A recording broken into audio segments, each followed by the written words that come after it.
What's going on? What's going on, fam?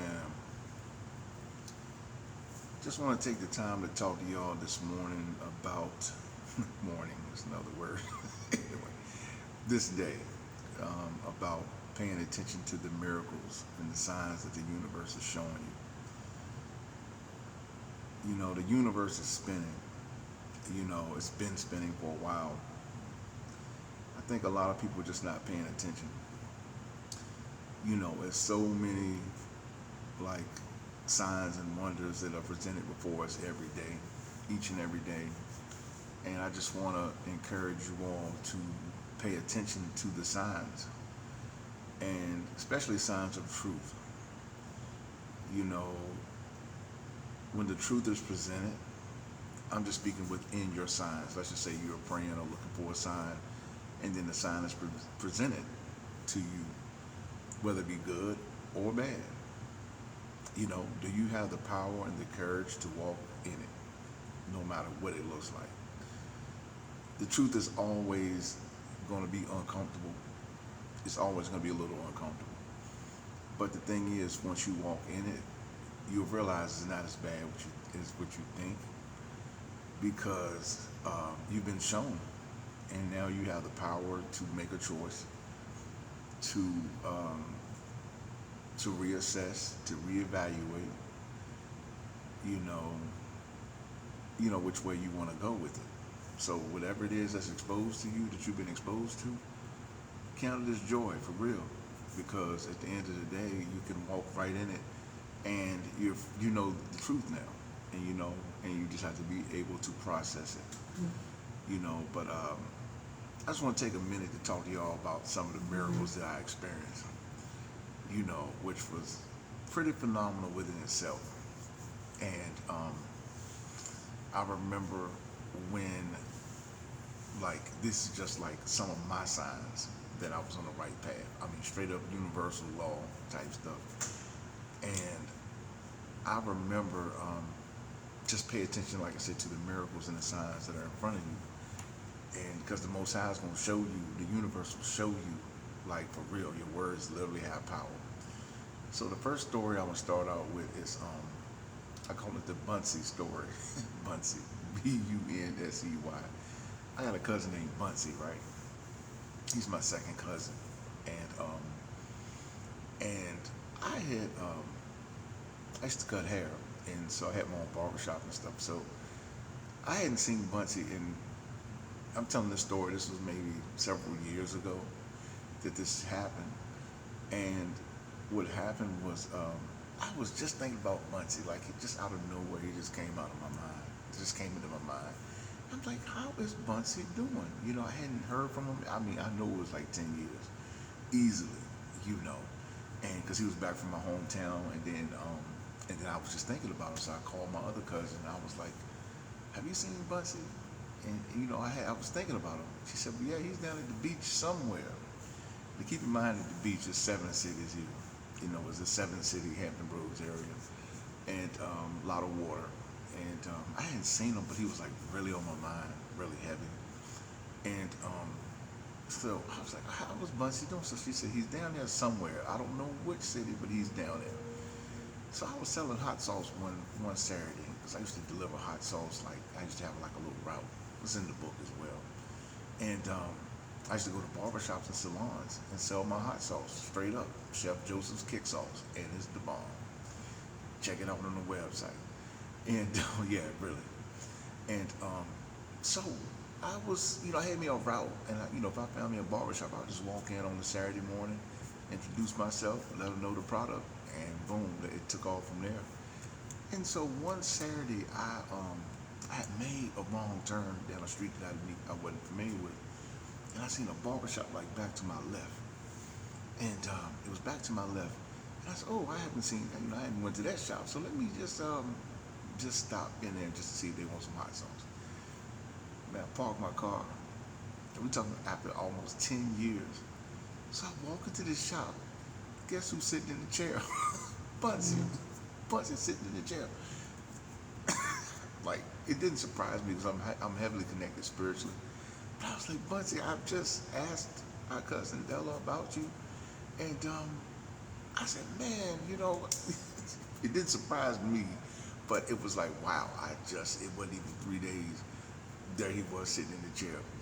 And it was just like, wow, it was just me, Bunty, in the bar. So I know I've always had a divine connection to the Most High. Like, there's amazing work that I'm doing, and of course the enemy tries to stop you, but like I'm laughing because just like he that digs a ditch shall dig too. But the universe will always let you know that you're on the right path, and also let you know when you're on the wrong path as well. And that is one of the stories I want to share with you. And that was just in my, entrepreneur journey, basically looking at the miracles that was in front of me. It's confirmations, right? Next story. I used to cut this man's hair. His name was Cheapwood. He's a family member as well. And this was like within the summertime. This was years ago. And I was like, just out of nowhere, he just dropped in my spirit because these people were close to me. They were family members, and a lot of them were long-term customers who I used to cut their hair. So we had history from the mountains and everything. You know what I'm saying? And so we always had a love, like going to church together since we were little, and going to just everything. When we back in those moments when we would have homecomings in the country church.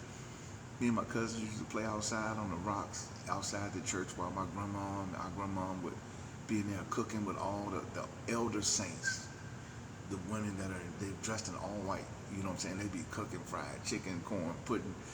Those, when you think back, were some beautiful times, yo. And it's just, man, y'all need to take time to like really process the things in your past. Don't be afraid to dig back into your memories. Because your memories definitely, a lot of them, some people have bad memories, but then there's a lot of good memories too, that can help us, in today's struggle and the things that we're going through now. And, but anyway, back to Cheatwood. He was one of our cousins too, and family friend. I'm talking about from birth type stuff. And nowhere, Cheatwood just dropped into my spirit. And I'm selling hot sauce again, because like I said, I started a hot sauce company. At that time, yes, I'm an entrepreneur, I'm not afraid of it, you know what I'm saying? But it costs me homelessness, it costs a lot to go into that. And that's what a lot of y'all afraid of, because you think just because you got a business or you want to start an idea, it's just going to be given to you. No, you got to go through it. Like I told you, I went through homelessness for like 9 years and was almost burned up in a house fire. You know what I'm saying? And so, so it is real. So just know it. You're going to go through entrepreneurship, whatever, it's going to cost you something. So if y'all thinking it's going to come to you for free, it will not. But anyway, so back to Cheatwood. So I was just thinking about Cheatwood. This is no exaggeration, right? So it was a Saturday morning again, because I just started on my route, selling my kick saws.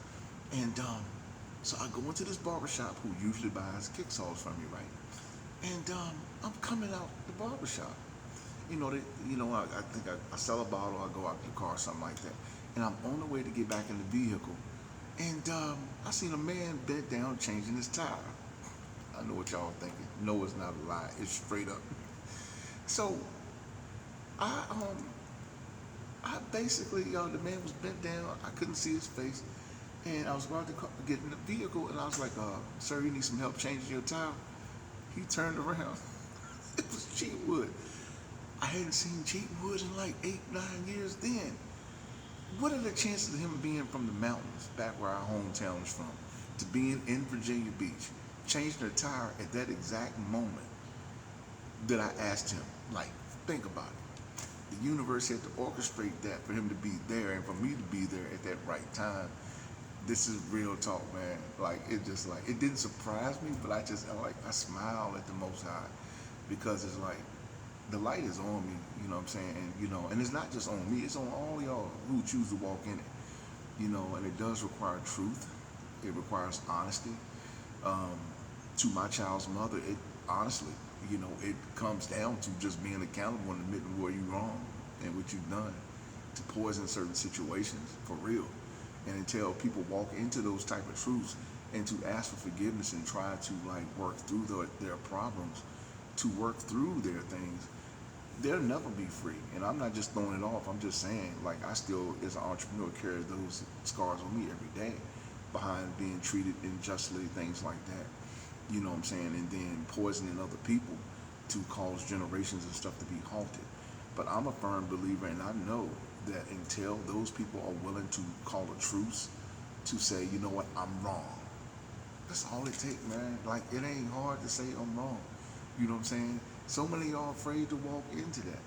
You know what I'm saying? If you're wrong, if you don't know something, just say, I don't know it. It's not the end of the world. It's okay. But like I was saying in the last video, a lot of people are wearing masks. Take the mask off. You know what I'm saying? It's liberating when you take the mask off, because you know what? You accept the person for who they are. We're not perfect. We're all here, having a earthly experience, and then we're gonna go back to that realm that created us. You know what I'm saying? And so anyway, I just wanted to drop that in there. So that was my story with Cheatwood. I kid you not. I looked around, I said, Cheatwood, I was just thinking about you. And there he was, and we had a nice little fellowship.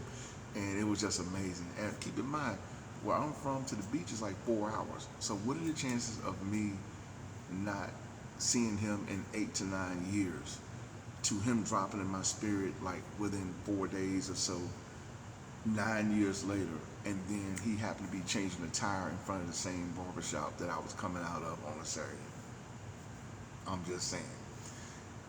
This last story I'm gonna drop on y'all is like probably one of the most, man, it's in the book too, right? It's miracles along the way, miracles that followed me along the way. And let me tell you this, right? This is another profound story. I kid you not. So I was cutting hair in my hometown. I was working at a barber shop under really a prominent barber for real. And shout out to Chopper, you know what I'm saying? Because he taught me a lot of this when I was younger. And but let me tell you something, right? So I was cutting hair. I was like 20, maybe like 28, 29 years old. And I got I got the chance to know this family, Mr. Thomas. His name was Tom Wilson, right? And Tom was a chemist, and he was melanated, chemist, highly intelligent. He was a minister, and he had a wife and had 2 little kids. And I used to cut the little boys' hair when they was young. And over the years, Thomas and I had grown, close and stuff like that as friends.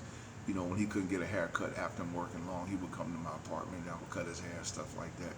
And so, yeah, that's the kind of relationship we had. We was cool, you know what I'm saying? But highly intelligent. He was from, like, I think, Michigan. And so I got a chance to know him and his family.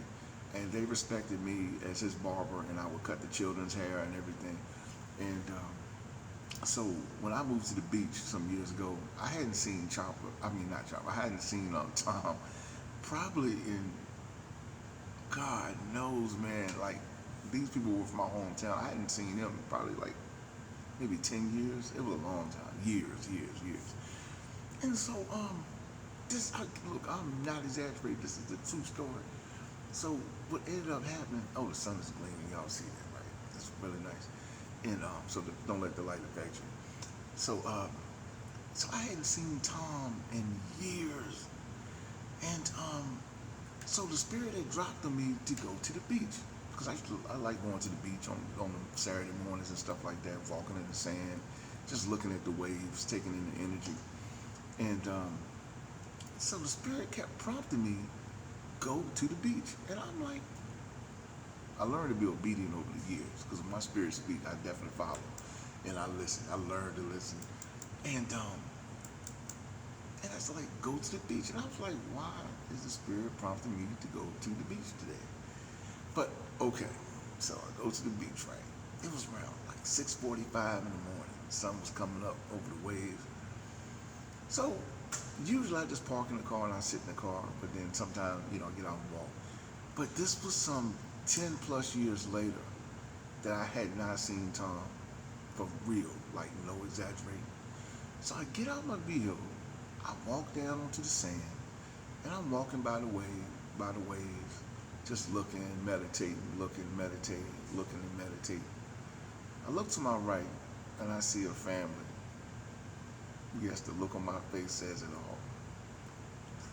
So I seen a man sitting there with his wife and 2 grown boys at this point. It was Tom. I kid you not. It was Tom. I'm like, yeah, already, like, again, it never surprises me because I know where I am spiritually, but it was like major, like that I seen Tom, man. It's like all these years later, now his boys were grown, going to college, and I seen him like I know 12 years later. I mean, it was a long time, and I hadn't seen him, and I was like, man, and it was like a reunion all over again. This happened to me, man. Yo, I am not joking, and so it's just amazing the miracles that happen. Let me tell y'all one more, and again, this is about following your miracles and stuff that are shown to you. But I got a real story, right? Check this out. These are the miracles along the way. Check this one out. So, back when I had my barbershop, right? That's when Missy Elliott came out. She was real hot. Her, Timberland, Magoo.